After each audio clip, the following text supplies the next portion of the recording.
إذا عبالك تتعلمي مكياج كتير حلو بألوان ترابية وتستعملي باليت وحدة اللي هي هيدي ناكد هيت، خليكي معي لآخر الفيديو.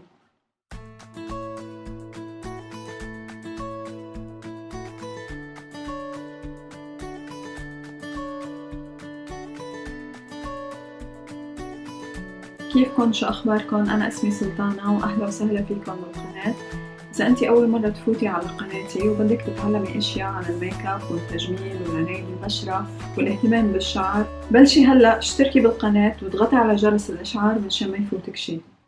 قبل ما استعمل فاونديشن او بي بي كريم او سي سي كريم، انا عادة بستعمل هيدا البرايمر. حاليا انا بحبه لحد هلا ما شفت شي احسن منه so far as a drugstore product. حطيت لكم صورة الباكجينج الجديد.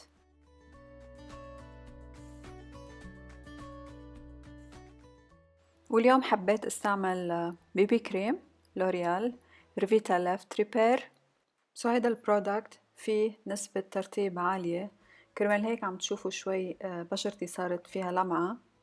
أنا بالنسبة لإلي ما عندي مشكلة، لأنه حاليا بشرتي عم تصير جافة بسبب البرد أو تغيير الفصول.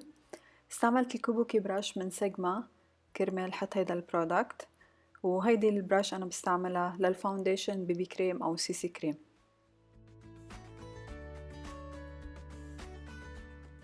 بهيدا التوتوريال النجم لليوم هو ناكد هيت Urban Decay Palette. استعملت لون اسمه تشيسر على الكريس كلون انتقالي من أول الكريس لآخر الكريس. بعديها أخدت لون تاني، هيدا اللون اسمه لو بلو. هيدا اللون حطيته أول شي على الزاوية الخارجية وبلشت أدمج باتجاه الزاوية الداخلية، بحيث إنه اللون يبلش كثيف أو يبلش غامق بالزاوية الخارجية ويبلش يخف تدريجيا كل ما اتجهنا للزاوية الداخلية من العين. أنا دايما بهاي الخطوة أول مرحلة باخد وقتي بالدمج منيح، بتأكد إنه الأساسات حلوة وواضحة وسموث. بعدها نظفت البلندنج براش بمحرمة بهذا الشكل لأنه بدي استعملها على لون تاني. رسمت حواجبي اوف كاميرا، ما صورت. اذا بدكم توتوريال عن الحواجب رح احطلكم رابط باخر الفيديو. واخدت لون اسمه لامبر، هيدا اللون فيه شمر كتير ناعم، يعني منه واضح الشمر تبعه. حطيته على الجفن المتحرك بس ما طلعت فيه لفوق. انا دايما بحب احط الشمر او الشادوز اللي فيها لمعة خفيفة على هاي المنطقة من العين. في لون بني محروق مات اسمه اشز بالباليت، اخدته وحطيته كأني عم حط ايلاينر بس بالاي شادو. حطيته عملت وينج بهيدا الشكل، وهيدا الوينج رح ادمجه بعد شوي. وعكست البراش لو تلاحظوا بهيدا الشكل وطلعت فيه على الكريس، بس عم ركز على الزاوية الخارجية للعين. يعني تلاقي فيكم تقولوا نص العين، يعني الكريس بداية الزاوية الخارجية لمنتصف العين، بس اللون بدي اياه يبلش غامق كتير من الزاوية الخارجية ويبلش يخف تدريجيا كل ما فتنا لجوا. لاحظوا هلأ كيف حركة ايدي بلشت تختلف. قبل شوي كنت عم بعمل يمين ويسار لأني بدي أرسم خط مستقيم وغامق، هلأ عم بعمل من تحت لفوق، عم بطلع من تحت لفوق كرمال يندمج هيدا بحيث انه يبين الكريس غامق ويخف هيدا اللون البني كل ما طلعنا فوق باتجاه الحاجب. هلأ أخدت بلندنج براش وعم بدمج بس على اللون البني، مش عم بنزل أبدا لتحت. بالنسبة لانتهاء الاي شادو فيكم تتحكموا بالسحبة تبعت العين، يعني أنا هون عملتها مسحوبة العين لبرا، فيكم تقصروها انتو مثل ما بدكم. هلا عم بستعمل زيت اللون البني نفسه ونفس البراش تحت، مثل ما قلت لكم عم بستعملها مثل الايلاينر، بس طبعا هيدي الطريقة بتعطيكي تحكم أكتر. بليز إذا جربتيها هاي الطريقة اكتبي لي تحت قوليلي كيف تطلع معك.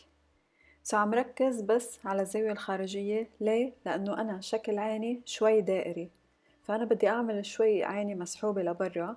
عادة يعني بركز باللون الغامق على الزاوية الخارجية من فوق ومن تحت نفس الشي. مثل ما انتم شايفين عم بتأكد انه كل الفراغات تبعت الرموش معباية بهيدا اللون البني. بعديها بعد ما تأكدت وزبطت اللون البني أخدت بلندنج براش وعم بدمج بس الزاوية الخارجية. لو تلاحظوا أنا ما فتت كتير على الزاوية الداخلية لا من فوق ولا من تحت، يعني تركتن شي خفيف يعني جدا حطيت تحت، وهلأ عم بدمج، واللي بيطلع بالبراش رح يروح اتجاه الزاوية الداخلية. حتكون في هيك تناسب أو تناغم بين الألوان بين الزاوية الداخلية والزاوية الخارجية. هلا حبيت اللون الفاتح لهيدا اللوك بقلب العين، انتو حسب ما بتحبوا، اذا عيونكم كتير كبيرة وواسعة تحطوا لون بني او تحطوا لون اسود، بما انه انا عيوني متوسطة منا كبيرة انا بيلبق لي اللون الفاتح لهيدا اللوك. سحبته شوي لبرا واخدت لون فاتح اسمه اونس من نفس الباليت، حطيته بس بالزاوية الداخلية ودمجته دمج خفيف جدا مع اللون البني، بحيث انه هو ما يبين في فرق بين البني وبين البيج او الاوف وايت. هلا اخذت برونزر، عم بستعمل برونزر من نارس اللي هو اسمه لاجونا. اخذت هيدا البلاشر من نارس كمان، رح اكتب لكم اسمه تحت، حسيته بيلبق مع هيدا اللوك.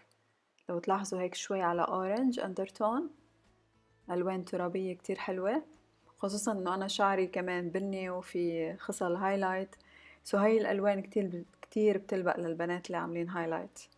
بما انه عنوان هيدا الفيديو الوان ترابية، حبيت طبعا كمل اللوك واستعمل الوان ترابية كمان للشفايف. استعملت تحديد من بارجواز رقمه 12، رح اكتب لكم اسمه ورقمه وحتى الويب سايت بحط لكم اياه تحت بالديسكريبشن بوكس او صندوق الوصف. عملته بهي الطريقة، حبيت جرب هيدا الاسلوب لانه تعرفوا نيود رح يطلع حلو، ببين التحديد هيك في خط بالنص نص الشفايف، تعملوا له كأنه ببين اكبر او الشفة مليانة اكتر بهيدا الشكل. واستعملت جلوس من NYX كمان، رح اكتب لكم اسمه ورقمه تحت والويب سايت. والمسكرة لليوم استعملتها من لوريال اكستاتيك، ما حطيت رموش لليوم، حبيت انه هو يكون سيمبل اللوك. وكمان ما تنسوا اذا حطيت رموش اصلا رح يغطي على الاي شادو وعلى جمال الاي شادو. اذا عجبكم هيدا الفيديو بليز اعملوا thumbs up، اكتبوا لي اي ملاحظات تحت، بحب اسمع رأيكم. كانت معكم سلطانة، أنا بحبكم قد الدنيا كلها، تبعوا حالكم، بشوفكم بالفيديو الجاي.